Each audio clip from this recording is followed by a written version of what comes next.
છાતીવાળી માલધારી છાતીવાળી વાતની શરૂઆત કરી। ગુજરાતના કોઈ પણ ખૂણે હું અને લાલજીભાઈ એ સાથે મળીને જ લડીએ છીએ અને એમણે કીધું એ પ્રમાણે હું આજે ધારાસભ્ય છું, કાલે નતો ત્યારે અને ભવિષ્યમાં નહીં હોઉં તોય આ ગરીબોની લડાઈ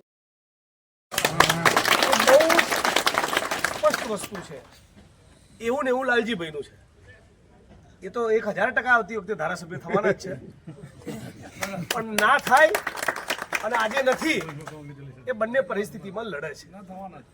હવે આ રાજકારણ વાળી વાત આપણે કાયમ માટેની સ્પષ્ટતા કરી દો।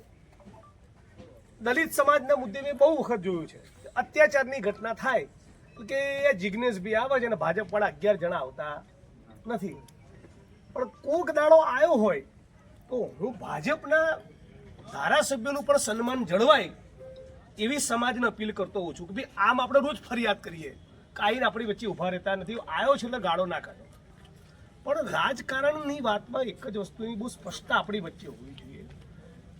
એક પક્ષ અને એક નેતા એ ઉદ્યોગપતિઓની દલાલી કરવા માટે એમની રાજનીતિ કરે અને અમે ગરીબોની રાજનીતિ કરીએ છીએ અને ડંકાની ચોટ ઉપર કરીએ છીએ।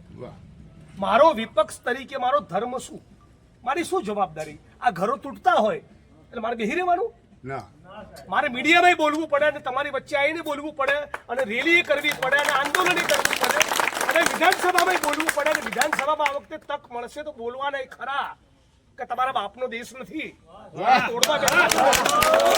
અને આવી નવી પરિસ્થિતિ ઠાકોર સમાજની કરી છે સુભાષ બ્રિજ, બરાબર? ત્યાં તો લગ્નનો માંડવો તોડી નાખ્યો।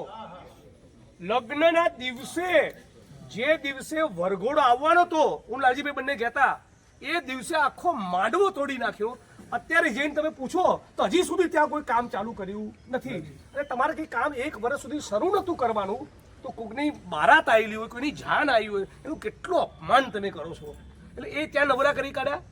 ભાવનગરમાં રબારી સમાજ, કોળી પટેલ, મુસ્લિમ, દલિત, ક્ષત્રિય સમાજ આવા 2000 ઘર તોડી રહ્યા છે।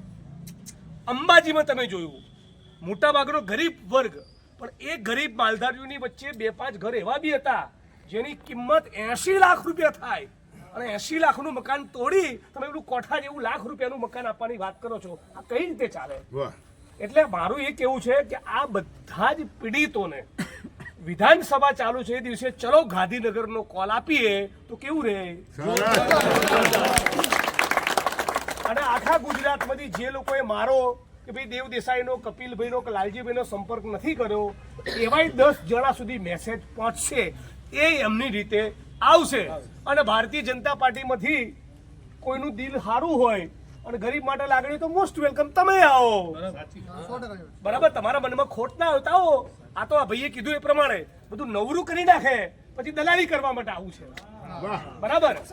એટલે આપણે એક જ વસ્તુ, જે પણ સરકાર વાત કરતું એ બધું લેખિતમાં આપે અને આ તો એટલા લુચ્ચાના સરદારો છે કે લેખિતમાં આપ્યા પછી ફરી ગયા એવા છે। ભાનુભાઈ વણકર એ પાટણની કલેક્ટર કચેરીમાં આત્મવિલોપન કર્યું, બરાબર?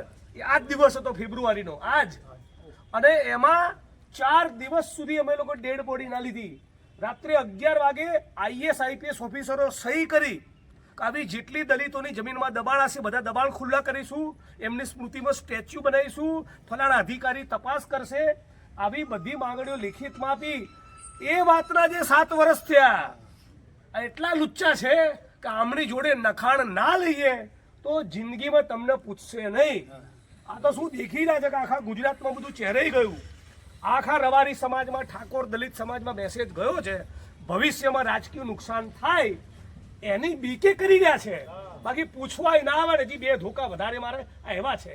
અને આ ભાઈ આ કપિલભાઈનું ઘર તોડ્યું લાલજીભાઈ, એમાં આપણે આ નેતૃત્વ કરતા હતા, એના કારણે જે મકાન તોડ્યું છે, આ કોઈ ગરીબ માણસ માટે લડતો હતો ને? તમારા જેવા તમારા બધા માટે લડતો હતો, આવી બીજી 10 જગ્યાએ લડે છે, હા બધા માટે લડતો। તો આનું ઘર તોડ્યું તો આપણે એવું કરીએ કે આખા ગુજરાતનો માલધારી સમાજ એ ફાળો કરીને આનું ઘર બનાવે, પહેલે 51,000 હું લખાવું છું આજે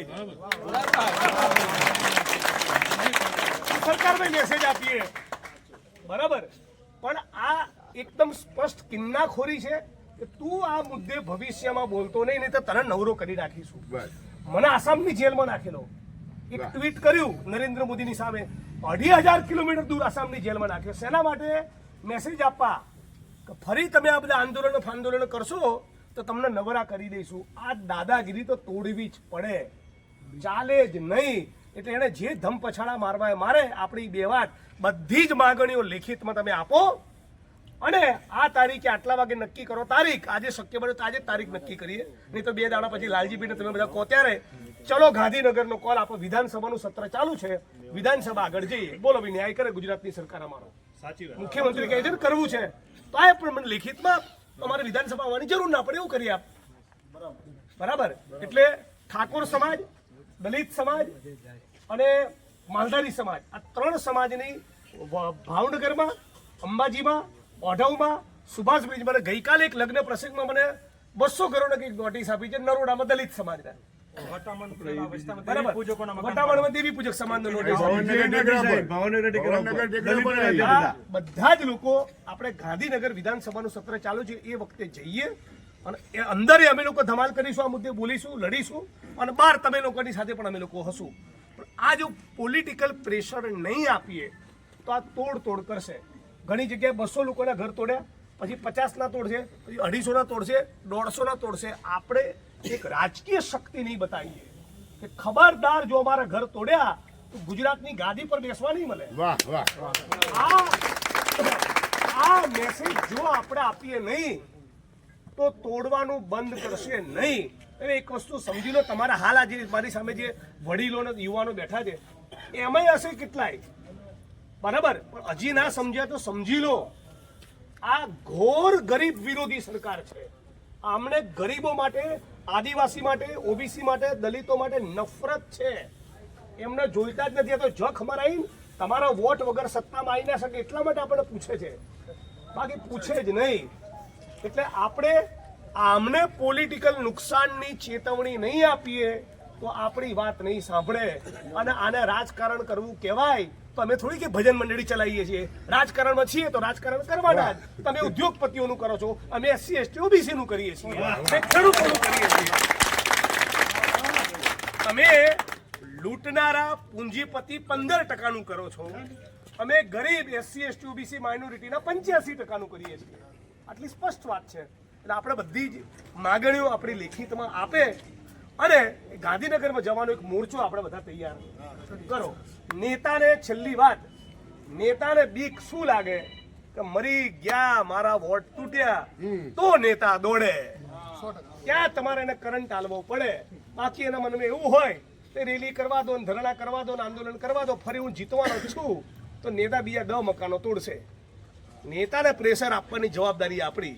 એના થઈ જવું જોઈએ કે આ બોસ આ ભારે પડી જવાનું છે. અમદાવાદમાં અને આખા ગુજરાતમાં જ્યાં જઈએ ત્યાં ઠાકોરના, માલધારીને, દલિતને, દેવી પૂજક સમાજ અમને ચારે બાજુ ઝાકરો આપવાનું ચાલુ કરે. વાહમાં અમારે તહેવાર નહીં દઈએ. આવો મેસેજ જાય તો પછી અમને નિર્ણય લેવો પડે.